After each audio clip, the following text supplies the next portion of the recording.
मरम्मत करते हैं, उस दिल का जो इस वक्त हमारा हम इस वक्त है अल्लाह की अल्लाह की मिल्कियत है और मुसलमान सब उसके अमानतदार है, उसके अमीन है। ना मुसलमान उसको बेच सकता है, ना मुंतकिल कर सकता है। हम बराबर अपना एहतजाज करते रहेंगे।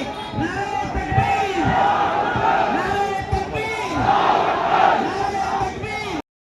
कि हम इसको रिजेक्ट करते हैं, इसको हम जो है ना मुखालिफत करते हैं। इस तरह जो है ना तेलंगाना की असेंबली में भी मुखालिफत करते हुए इस बिल की जो है ना एक रेजोल्यूशन पास किया जाए, जिसके लिए हमारे कुल मजलिस इत्तेहादुल मुस्लिमीन के अकबरुद्दीन अवैसी साहब हबीब मिल्लत से भी मेरी गुजारिश है कि वो हुकूमत को मुतवज्जह कराते हुए यहाँ पर भी सख्ती के साथ बीजेपी हुकूमत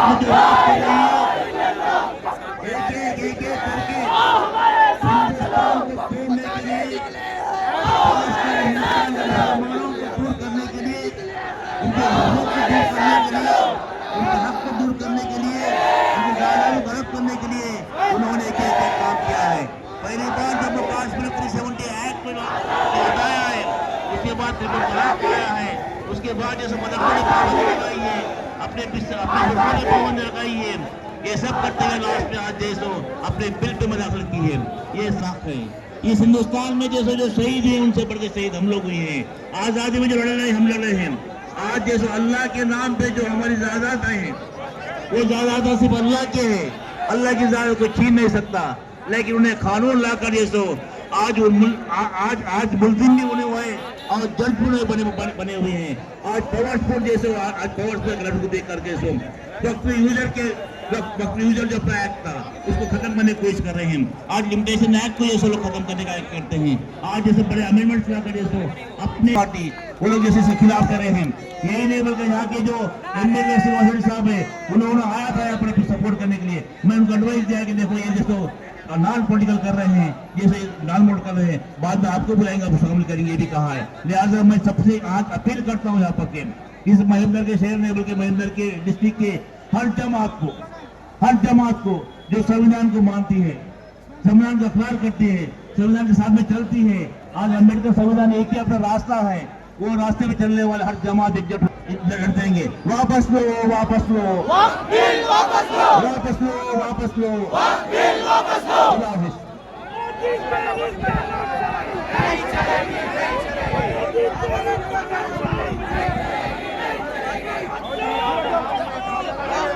वापस लो। अस्सलाम वालेकुम रहमतुल्लाहि व बरकातुहू।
చంద్రబాబు నాయుడు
सामने बताओ जी।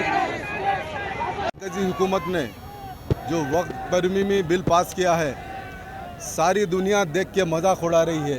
क्या यही डेमोक्रेसी है? जहाँ पे कोई क़ानून बनता है तो वहाँ की आवाम के लिए फ़ायदेमंद होना चाहिए।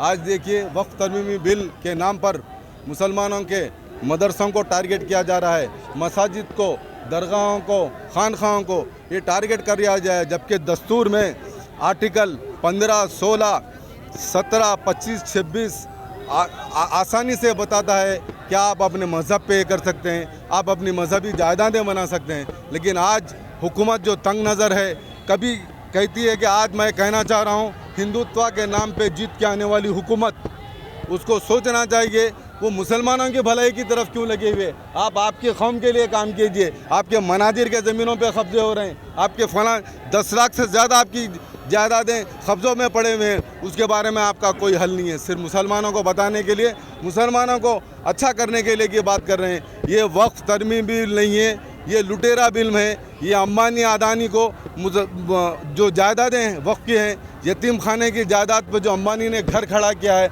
उसको बचाने के लिए ये तरमीमी बिल बनाया गया है। आप देखिए, ये बिल अगर ये कानून बन गया है, लेकिन मैं कहने के मौक़ूफ़ में हूँ, जिस तरह किसानों ने एहतजाज किया था हिंदुस्तान में, उस बिल को वापस लेना पड़ा। इंशाल्लाह तमाम हिंदुस्तान के मुसलमान भी उस पैमाने पे एहतजाज करेंगे कि तुझे ये इंशाल्लाह ये बिल वापस लेना पड़ेगा।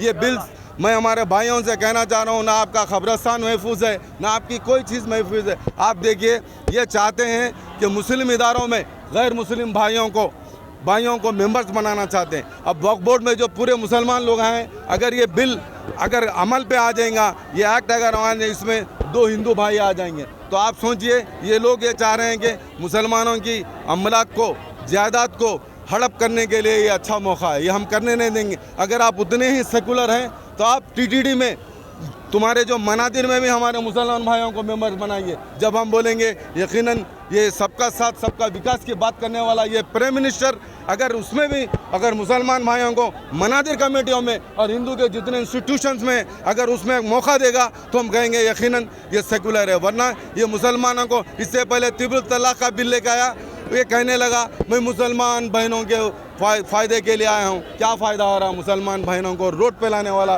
बिल बनाया गया। आज देखिए, आप प्रैक्टिकली देखिए, हम प्रैक्टिकल देख रहे हैं, हम अदालतों में देख रहे हैं कि किस तरीके से इसको मिसयूज़ किया जा रहा है। तो मैं ये कहने के मौक़ूफ़ में मैं तमाम मुसलमानों को मुबारकबाद देता हूँ। यकीनन उन्होंने जो एहतजाज महबूब नगर में किया है, ये एक मिसाली है। हमको ज़रूरत पड़ने पर और भी एहतजाज की ज़रूरत पड़ी तो हम एहतजाज करेंगे। ये बिल को तुझे हमें वापस लेना ही पड़ेगा। मुझ बड़े शर्मिंदगी से साथ कहना पड़ रहा है कि जो चंद्रबाबू नायडू जो मुसलमानों के वोटों से जीता, मुसलमानों के रमज़ान के इफ्तार पार्टियों में गया, नमाज़ों में रहा, मुसलमानों को वादा करा कि मैं मुसलमानों के साथ हूँ, उसने बड़ा दगा किया। उसी तरीके से नीतीश कुमार ने भी ये काम किया, पासवान ने भी ये काम किया। तो मैं कहता हूँ कि मुसलमानों, आज जाग जाओ, आज सोचने की ज़रूरत है।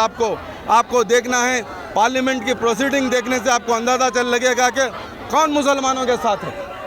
इसीलिए अगर हमारे खुदा ना खास्ता 33 मेंबर ऑफ पार्लियामेंट होते तो ये बिल क्या कोई बिल भी यहाँ पास नहीं हो सकती। जहाँ कि हमको 90 पार्लियामेंट सीट जीतने की गुंजाइश है मुसलमानों को। हम हमारे गैर इत्तेहाद की वजह से लोगों को मौका दे रहे हैं। अगर हमारे लोग पार्लियामेंट में होते तो बिल नहीं होती, हमको रोड पे एहतजाज करने की ज़रूरत नहीं पड़ती। बहरहाल मेरे भाइयों, ये एहतजाज जारी रखना है जब तक ये बिल वापस नहीं ली गई। मैं सबको मुबारकबाद देते हुए मैं कहता हूँ कि अभी हमारे बच्चे कह रहे थे, बड़ा अच्छा स्लोगन मुझे लगा, दादा गोरों से लड़े थे, आज हमको चोरों से लड़ने की ज़रूरत पड़ रही है। यकीनन ये लोग चोर हैं, ये लुटेरे हैं, ये मुसलमानों के लिए कभी भी अच्छी चीज़ सोचने वाले नहीं है। मुसलमानों की ज़मीनों को हड़प करने के लिए, लूटने के लिए बिल लाया गया।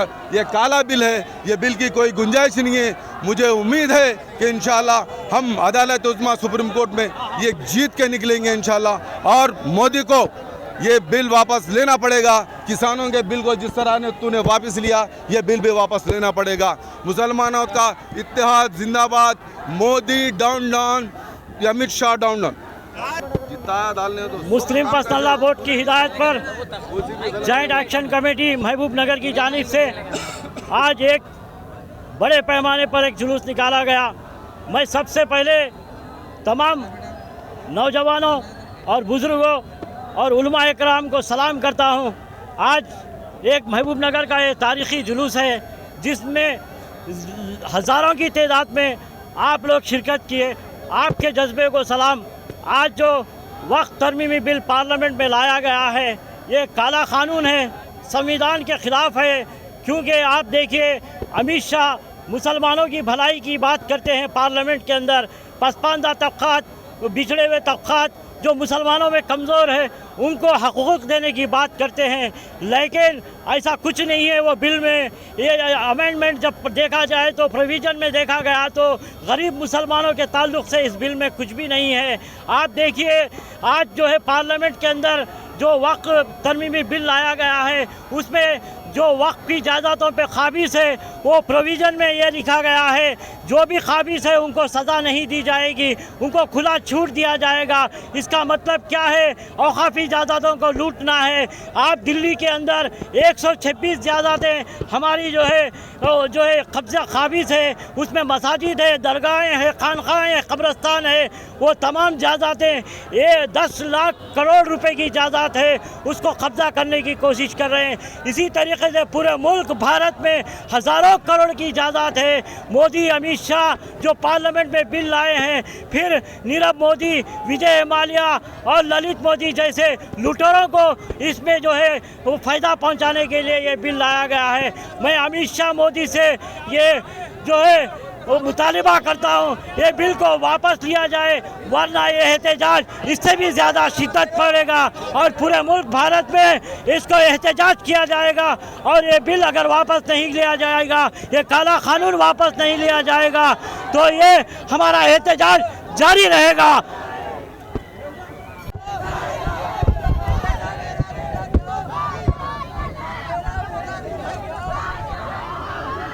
सबका साथ, सबका विकास, सबका विश्वास, ये मोदी जी का नारा था। उन्होंने मुसलमानों को विश्वास में नहीं लिया, हमारा साथ नहीं दिए और ये बिल लाके आज जो वफ़ का बिल लाए हैं वो लाकर मुसलमानों को धोखा दिया है। इसमें कई अमेंडमेंट्स है जो मुसलमानों के ख़िलाफ़ है। ऐसी चीज़ जो हमें पसंद नहीं है, जो बिल हमारे से पसंद नहीं है, ऐसे बिल लाकर आप क्या कहना चाहते हैं? ये सिर्फ बीजेपी की पोलराइजिंग पॉलिटिक्स है, वोटों की पॉलिटिक्स है। सिर्फ हिंदू मुसलमान कर ये इतना ही मोहब्बत है तो औरतों का बिल लाए 2029 में कर दिए। लिहाजा हम लोग सब मुसलमान यहाँ पर अपील करते हैं, सेंट्रल गवर्नमेंट से अपील करते हैं और उम्मीद करते हैं कि जो भी बिल गलत बनाया गया है वो सुप्रीम कोर्ट में गया है। सुप्रीम कोर्ट में मुझे पूरी उम्मीद है जुडिशरी पे कि सुप्रीम कोर्ट कंपलसरी ये बिल को रिजेक्ट करेगी और स्ट्राइक डाउन करेगी। इंशाल्लाह जैसा बिल था वैसा रहेगा। वफ़ की प्रॉपर्टी अल्लाह की अमानत है। ये प्रॉपर्टी में, वफ़ की प्रॉपर्टी में जो भी मुदाखलत करेगा अल्लाह ताला आज या नहीं कल उन पर ज़रूर उनका मार पड़ेगा, अल्लाह का मार पड़ेगा ज़रूर इंशाल्लाह। और हम उम्मीद करते हैं और मैं यहाँ पर आए हुए सभी नौजवानों से, क़ायदीन से और ख़ास तौर पर हमारे महबूब नगर के मुसलमानों का शुक्रिया अदा करता हूँ जो इतनी कसीर तादाद में आके एक जिंदी कौम रहने का मिसाल दिया है। इंशाल्लाह आने वाले दिनों में जॉइंट एक्शन कमेटी के अंडर में, मुस्लिम पर्सनल लॉ के अंडर में जो भी एक्शन लिया जाएगा, जो भी धरना किया जाएगा, जो भी प्रोग्राम किया जाएगा, हम लोग सब साथ में रहेंगे। ऑल पार्टीज मिलके हम लोग गवर्नमेंट ऑफ इंडिया से लड़ेंगे। शुक्रिया।